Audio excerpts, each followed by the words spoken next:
Mein Sohn macht komische Geräusche. Ich frage, Sohn, was ist los? Mein Sohn informiert mich, Vater, es nervt, dass die Holzsplitter immer in meinen Zehen stecken. Und ich frage ihn, Sohn, wie kommt das, dass Holzsplitter in deinen Zehen stecken? Und er meint, das geschieht so, wenn ich gehe.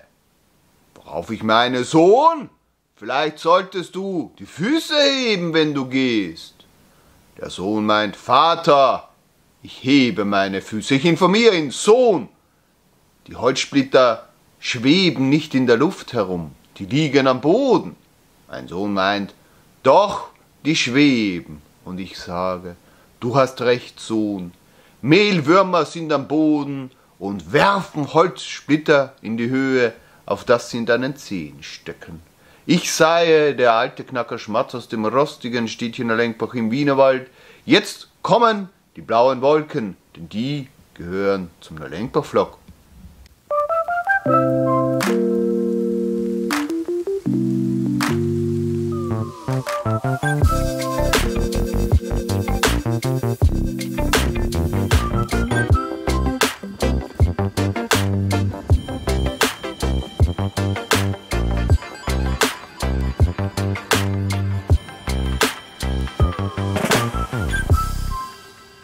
Prima, dass es ein bisschen Regen gibt, da freue ich mich. Ja, genauso wie ich mich freue, dass ihr dabei seid beim Lenkbach-Vlog. Hallo, Halli. Es regnet, das heißt, ich brauche nicht mähen. Wobei ich hätte auch nicht gemäht, wenn es nicht geregnet hätte. Denn es ist nicht so aggressiv gewachsen, das Gras, wie befürchtet. Es ist im Toleranzbereich, das planen wir mal für nächste Woche, wenn es die Wetterlage zulässt. Tja, ich habe schon fleißig Lego gebaut und das Bild auf Instagram und Facebook und sonst noch wo gepostet. Und bin zur Erkenntnis gekommen, dass ich heute nicht betonieren brauche. Was natürlich ausgesprochen nervig ist, denn heute hätte ich gerne betoniert. Denn nur 2 Felder in der Betonwoche, das ist schlecht. Ja, also das Ziel wäre ja 3 Betonfelder pro Betonwoche zu machen. Ja. Ich habe ein RSB von einem Vermessungsamt angeblich, der bei der Post liegt. Den soll ich mir holen. Bin gespannt, ob mir die den schon geben und was da wieder Tolles drinnen stehen wird.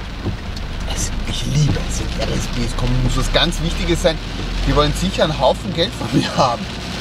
Etwas, was kein Problem ist, denn ich habe ja kein Geld. Also was ich nicht habe, kann ich ja nicht geben.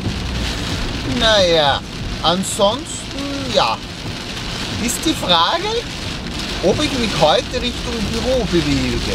Das wäre ja jetzt theoretisch machbar. Ja? Denn warum nicht? Ja, also das wäre so das Konzept. Da gibt es die Sache mit den Flippern. Data ist Flipper, sollte ich mir mal den Phantom auf der Oper anschauen. Denn da hat eine nette Dame aus Reckerwinkel einen, der nicht funktioniert. Und da würde ich gerne helfen. Das kann ich aber nicht, weil mein Wissen über diesen Flipper im Moment sehr gering ist. Deshalb würde ich mir dieses Wissen gerne aneignen. Ich würde mir ganz generell gerne Wissen über Flipper aneignen. Denn das hinkt. Ich habe da mal früher dokumentiert, Data ist nicht, Williams habe ich gemacht, und merke, wie schlecht das alles dokumentiert ist. Und da möchte ich weiter tun und intensivieren. Das ist so mein Konzept. Mal schauen, ob mir das gelingt oder nicht. Das werde ich mir dann, ob es heute gelingt. Ja, vielleicht ruft ja jemand an und braucht das. Das ist ja immer die Hoffnung, dass irgendwo Computerhilfe brauchen. Dann würde ich das ja natürlich sofort und liebevoll angeben. So, bin gespannt, ob der RSB schon da ist, denn offiziell darf ich ihn erst ab 9 Uhr holen und es ist noch nicht 9 Uhr. Schauen wir mal. Ich bin schon höchst gespannt. Das Grundstück 157,3 wird in den Grenzkataster umgewandelt. Das ist das, was in diesem Bescheid steht. Und es steht auch, dass ich mich beschweren kann über diesen Bescheid. Kostet 30 €, wenn man sich beschwert. Das muss man dann gleich mal überweisen und die Zahlungsbestätigung der Beschwerde beilegen. Ist das genial? Also ich finde das ein Geschäftskonzept, alle Achtung, da kann man sich nicht drüber beschweren. Also so, wenn du mit mir was telefonieren willst, musst du mir vorab aber schon Geld überweisen. Solange kein Geld auf meinem Konto ist, kannst du mich gar nicht anrufen. Das ist das Motto der Welt. Es ist unglaublich, was der Staat so macht. Die Frage ist jetzt natürlich, welches ist das Grundstück 157-3? Wenn das mein großes ist, dann habe ich ein Problem. Dann werde ich mich auf jeden Fall beschweren, weil das ist nicht rundherum definiert. Ich glaube aber, es ist irgendein Pimpferl-Grundstück. Das werde ich jetzt noch herausfinden zu Hause. Im Nö-Atlas, das sind nämlich sogar die Grundstücksgrenzen eingezeichnet und die Parzellen. Die haben da keine Hemmungen. So viel zum Datenschutz, sage ich nur. Da gibt es überhaupt kein Problem nicht. Ja. Dann ist noch die Sache mit der Hundemarke. Mein Hund hat die Marke verschmissen. Wahrscheinlich wie uns letztens die Leine explodiert ist. Da denke ich mal war das. Da werde ich jetzt zur Stadt fahren und 1,50 € investieren in meinen Hund. Das ist so die Überlegung. Mal schauen, da kommt mir die Fahrschule mit einem riesigen Anhänger entgegen. Aber sehr zurückhaltend, also nicht sehr mutig. Ja, so sind die Überlegungen. Da geht es ja wieder ratzfatz. Irgendwas war noch. Ja, weiß aber noch nicht was. Werden wir noch erledigen. Tja, da stehen die Leute auf der Fahrbahn. Das ist auch eine Option. Warum nicht? Ich sag's euch, du machst was mit in den Land. In England ist alles besser. Ja, alles. Vor allem das Unterhaus ist besser. Und die Berichterstattung über die Regierung ist besser in England. Sag ich jetzt mal. Ihr wisst Bescheid, oder? Die Jagd war erfolgreich. Mein Hund hat eine neue Nummer. 2336. Und gelbe Säcke habe ich auch. Da kann ich ihn gleich entsorgen. Falls er mal das Zeitliche segnet. Ja, jetzt lacht ihr, ja. Wer entsorgt den Hund in den gelben Sack? Stellt euch vor. Ganz nette Zeitgenossen haben mich angezeigt vor ein paar Jahren, weil ich ein Pferd vergraben habe. Ja, der Amtstierarzt ist gekommen und hat das geprüft. Man hat mich wegen ganz, ganz vielen Sachen angezeigt, immer wieder, ja. Und das war damals so wegen allen, ja. Unter anderem habe ich ein Pferd vergraben. Und der Amtstierarzt hat gemeint, er schaut sich jetzt alles an, aber auf das mit dem Pferd vergraben geht er gar nicht ein. Für alle, die nicht Bescheid wissen, die Pferdeentsorgung ist in Österreich sehr einfach geregelt. Also wenn er mich anzeigt wegen einem vergrabenen Pferd, ist ziemlich doof, denn das Pferd zu vergraben macht mir Arbeit. Wenn ich hingegen einfach die Saria anrufe und sage, Herz, nächstes Pferd ist kaputt, dann kommen die am nächsten Tag, schleifen das Pferd in einen Transporter und weg ist das Viech. Das kostet auch nichts. Also es wäre sehr dumm, wenn ich mir die Arbeit mache, irgendwo ein riesen Loch zu machen und dort ein Pferd reinzuschmeißen und das wieder Also sehr absurd. Aber ihr wisst, wenn man jemanden nicht ausstehen kann und zu feig ist, dem das zu sagen, dass man ihn nicht ausstehen kann, dann zeigt man ihn überall an und schwärzt ihn überall an. Das ist gängige Praxis in Österreich, in meinem Umfeld ganz intensiv, total lustig. Das ist was, wo ich heute drüber lachen kann. Aber glaubt das, wenn mal irgendwelche Amtspersonen jede Woche vor der Tür stehen, dann ist das echt nervig. Ja, aber wenn man in einer kleinen Wohnung zieht, dann ist das höchstens dann, wenn es aus der Wohnung ausgesprochen stark nach Verwesung stinkt, dass die Polizei kommt, habe ich mir sagen lassen. Und das auch nicht immer. Ja, so viel Spaß muss sein. Ich bin gerade gut drauf, weil ich habe eine Hundemarke, ich habe einen Hund, ich habe eine liebe Familie, ich habe gelbe Säcke und ich habe heurige Kartoffeln, die es heute nochmal gibt. Da freue ich mich ganz besonders und da genieße ich das Leben. Und nächste Woche machen wir eine Kartoffelwoche. Da gibt es die ganzen alten Kartoffeln, habe ich beschlossen. Da wird es jeden Tag irgendeine Form von Kartoffeln. Ein Kartoffelauflauf hat schon... wisst ihr, was ein Kartoffelauflauf ist? Das ist Kartoffel mit ein bisschen Sauerrahm, vielleicht ein bisschen Obers, Gewürzen in eine Lasagneform geschichtet und oben drüber Käse gestreut und das dann ganz lange im Rohr gebacken. Also das ist ein besonders leckeres Essen, ein Kartoffelauflauf. Den habe ich mir früher formenweise ins Genick geschoben, in den Hals geschoben. So hat man ein Schild vor.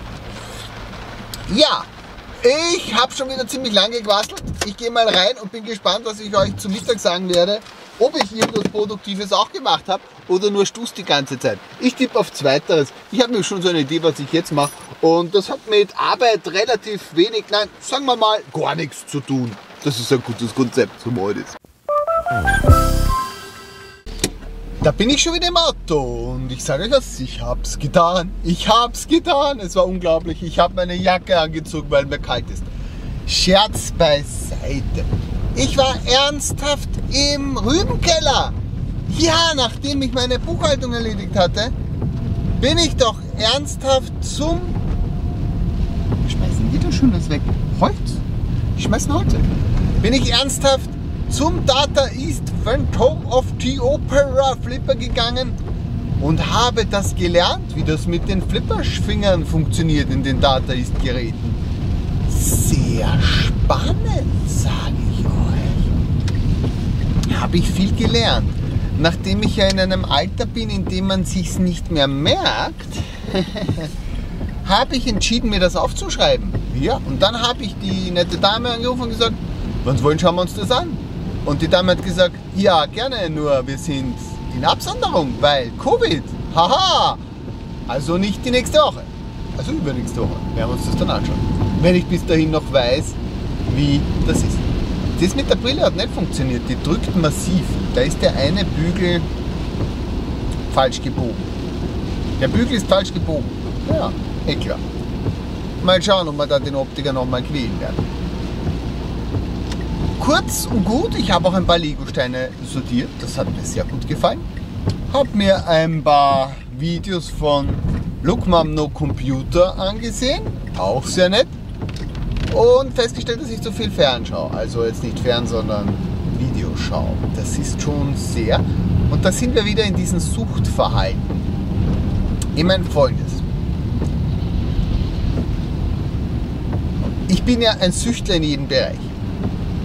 Stichwort Kakao. Wenn ich mal Kakao trinken beginne, dann höre ich nicht mehr auf. Da habe ich oft tageweise mehrere Liter getrunken. Wenn ich das dann mal gewaltsam unterbreche, das Kakao trinken, und zwar wirklich gewaltsam, dann geht irgendwann das Bedürfnis weg und dann halte ich es gut ohne aus. Da bin ich gerade. Selbe mit Schokolade. Beim Kokostrink bin ich dann auch reingekippt, dass ich echt viel davon gesoffen habe, weil ich ja keine Milch mehr trinke im Moment oder sehr bemüht bin. Außer Obers, ja, also Schlagobers. Da sind gestern schlimme Dinge passiert. Ja, und da wollen wir jetzt nicht drüber reden. Aber die Milch ist weg und auch den Kokostrink habe ich wieder in realistische Bahnen gebracht. Also da trinke ich in der Woche 2-3 Liter. Also das ist im Toleranzbereich. Und das eher, wenn ich was nasche dazu. Eigentlich wollen wir nicht naschen.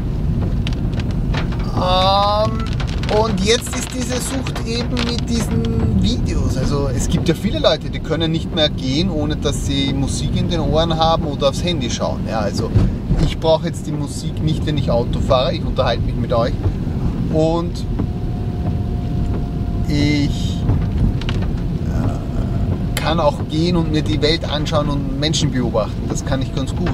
Was ich nicht gut kann, ist zu Hause sitzen und zum Beispiel Lego zu sortieren und da nicht berieselt zu werden. Das ist ein bisschen problematisch. Das geht gerade gar nicht. Ja, und das sind, oh, im Kopf ist wieder was ganz anderes. Gericht und so. Großes Problem. Und da möchte ich jetzt wieder einen Griff kriegen. Jetzt ist es schon so, dass ich mir gedacht habe, machen wir mal eine videofreie Woche. Also nicht für euch jetzt, sondern für passiv konsumieren. Das geht sich dann aber nicht aus, weil ich ja eine Frau habe. Und meine Frau, die braucht das, dass wir am Abend gemeinsam irgendwas anschauen. Meist nicht sonderlich Geistreiches. Ja. Mein Sohn schaut gerade Star Trek. Parkverbot lässt grüßen, einer nach dem anderen im Parkverbot. Und da ist sogar noch extra ein Schild, wie weit man nicht darf. Und danach ist alles frei. Ja, so ist es. Mein Sohn schaut gerade die Original Series Star Trek und ich bin jetzt ernsthaft genötigt, kann man sagen, da mitzuschauen. Boah, ist die Brille verbogen. Es hat nicht funktioniert. Es ist schon wieder. Es ist da.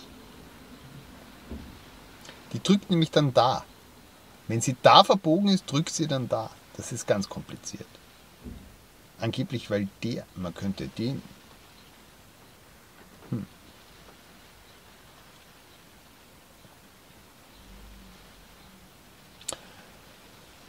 Ich hole meinen Sohn, ist besser. Covid-Zahlen und Fakten für den 10.06.2022. 4.224 laborbestätigte Fälle, 4.235 neue Fälle, 4 Verstorbene, 2.246 Genesene. Die 7-Tage-Inzidenz ist bei 255,3. Es sind 4.320.659 laborbestätigte Fälle, 33.043 aktive Fälle inklusive Spital, 438 im Spital ohne Intensiv, 35 auf der Intensiv und 188.635.986 durchgeführte Testungen. 19.967 Verstorbene und 4.267.649 Genesene. Da kann man nur mal sagen, yeah baby, yeah, der Leberkäse ist in der Pfanne. Meine Frau kommt nicht. Die hat gesagt, nö, ich fahre jetzt noch einkaufen und da komme ich nicht. Ich habe inzwischen erfolgreich die Kartoffeln in der gestrigen Pfanne schmoren, deshalb ein paar Dillstreifen noch drinnen, aber nicht aggressiv. Den Leberkäse, den ich hier ausgesprochen dunkel machen muss, sonst schimpft meine Frau, denn die hat es gern dunkel. Und das werden wir uns heute schmecken lassen. Wie der Leberkäse schmeckt, wollt ihr wissen. Das verrate ich euch, das verraten wir euch, die ganze Familie, im Prinzip fast die ganze Familie, kann man sagen, nicht die ganze, fast. Im September. Ja, im September kommt das Video. Das ist schon am PC, es ist noch nicht geschnitten, aber es ist noch schon am PC. Es ist noch auf den Speicherkarten für den Fall, dass der PC kaputt geht. Und dann ist das ganz wunderbar. Das ist unser Plan.